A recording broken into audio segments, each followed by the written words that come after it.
Good day mga ka-sports natin dyan.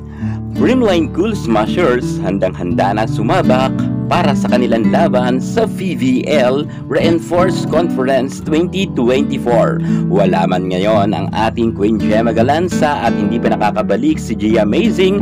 No problem yan dahil hindi pa rin mababawasan ang angking kalakasan ng CCS team dahil ang kanilang 20 na mga manlalaro sa VVL ay sobrang mga palaban. Yes, tama po ang inyong narinig. 20 nga ngayon ang manlalaro ng Creamline. Take note, wala pa dyan ang ating Queen Gemma Galanza at si G Amazing. Kapag bumalik na ang sabi natin dalawang star player pa, ay magiging 22 players na ang Creamline. Grabe, mahirap pumasok sa Creamline team kaya swerte ka kapag nakapasok ka sa CCS dahil isa ka na rin sa masasawag na star player. Actually, lahat naman kasi ng mga manlalaro sa Creamline wala kang tulak kabigin dahil lahat nga sila ay magagaling.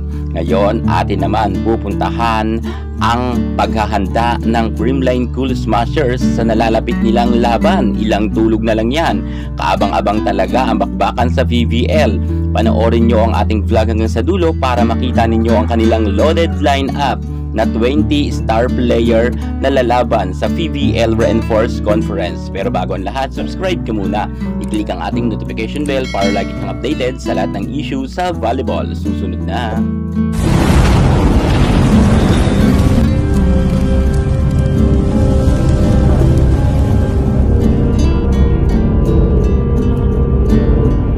Creamline star player, malakas na, mas binalakas pa ngayong VVL Reinforced Conference 2024. At atin na ngang sisilipin ang kanilang 20 manlalaro na hindi magpapadaig pagdating nga sa loob ng court. Meron nga silang mga bagong nadagdag at meron naman na wala sa kanila. Pero mananatiling malakas pa rin ang Creamline. Unahin na natin dyan ang kanilang libero. Meron nga silang Kyla Atienza, Denden Lazaro Revilla, Ella De Jesus, and Alia Torres na galing nga sa rookie draft. Magaling ang kanilang floor defense sapagkat apat nga silang magpapalit-palitan, kung kaya wala ngang rason na malaglagan pa sila ng bola sa kanilang harapan dahil si Kyla Atienza ay subok na matibay at magaling nga ito. Si Denden Lazaro Revilla ay sobrang dami niya na rin experience sapagkat veterana na rin ito. Ngunit si Ella De Jesus at Alia Torres batay nga sa ating record ay utility players. So ibig sabihin pwede silang maging outside hitter, pwede silang maging libero, or pwede rin silang maging service specialist. Pero nananatili talaga na libero ang apat na ito. At pagdating naman sa setter, hindi pa rin magpapahuli ang Creamline Cool Smashers. Tatlo rin ang kanilang setter na magpapalit-palitan. Nariyan nga ang ating Kyle Negrito, Teo Bea Bonafe, and Mafe Galanza. Grabe talaga ang pasabog ng Creamline Cool Smashers. Apat na nga ang kanilang libero, tatlo ang kanilang setter na magpapalit-palitan rin. At kapag bumalik na ang ating G Amazing, magiging apat na ang nasabi nating setter nga ng Creamline. So kung tutuusin, pwedeng-pwede nang gumawa ang Creamline ng dalawang team. At atin naman puntahan ang kanilang mga magagaling na middle blocker. Pangungunahan naman yan ni Pangs Panaga, Loreline Bernardo, Pau Soriano, Bea De Leon, and beautiful Risa Sato. So, lima rin ang middle blocker ng Creamline Cool Smashers na magpapalit-palitan. Talagang matitinik talaga ang Creamline. Wala ka talagang tulak kabigin dahil lahat nga sila ay meron ngang tinataglay na angking kagalingan. At lahat sila ay masasabi natin na mga star player talaga. Kahit sino ipasok dyan, talagang pupuntos. Subalit ayon rin sa ating record, si Loreline Bernardo ay utility player din. So ibig sabihin, pwede siyang maging opposite hitter or pwede rin siyang maging service specialist. At lalo't nga ngayon ay in pa rin si Risa Sato dahil napabalita nga ito noon na di umano ay hindi na raw ito maglalaro sa Creamline. Subalit ngayon ay kasama pa rin siya sa lineup nga ng CCS. Magandang laban talaga ang magaganap pagdating sa reinforce sapagkat hindi rin yan magpapadaig si Risa Sato. Lalo't si Bea De Leon ay bumalik na ang kanyang kagalingan at nabigyan nga siya ng kumpiyansa ng Creamline Cool Smashers team. At maging si Pangs Managa ay subok at matibay at magaling na. Samantalang si Pao Soriano tahimik lang yan, ngunit magaling yan. Maging si Laurelyn Bernardo. Atin naman puntahan ang kanilang opposite hitter na pangungunahan naman yan ng ating Tots Carlos, Michelle Gumabaw, and meron pa nga silang reserva na Riza Mandapat. Tatlo naman ang kanilang opposite hitter na magpapalit-palitan. Ngunit itong si Tots Carlos ay nasa record rin natin na utility player ito. So ibig sabihin pwede rin nga si Tots Carlos maging outside spiker. Depende yan kung ano ang ilalagay na posisyon nga ni Coach Meneses. Ngunit ang nasabi natin, tatlong ito na opposite hitter ay may angkin talagang kagalingan, lalo na itong si Tots Carlos and Michelle Gumabaw dahil subok na talaga ito na magaling.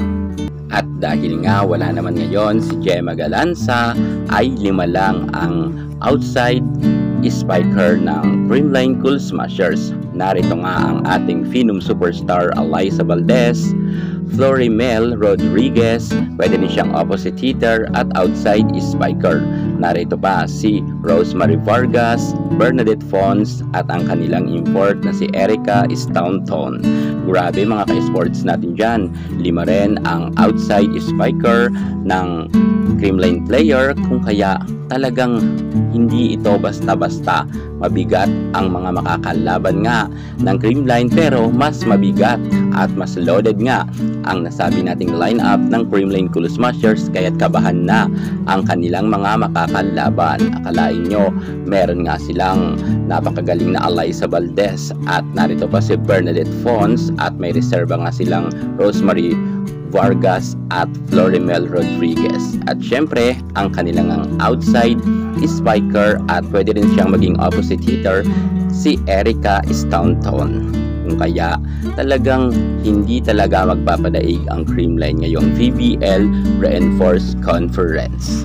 At syempre, meron pa silang napakagaling na head coach na si Sherwin Meneses at may assistant coach pa sila na si Carlos Santos.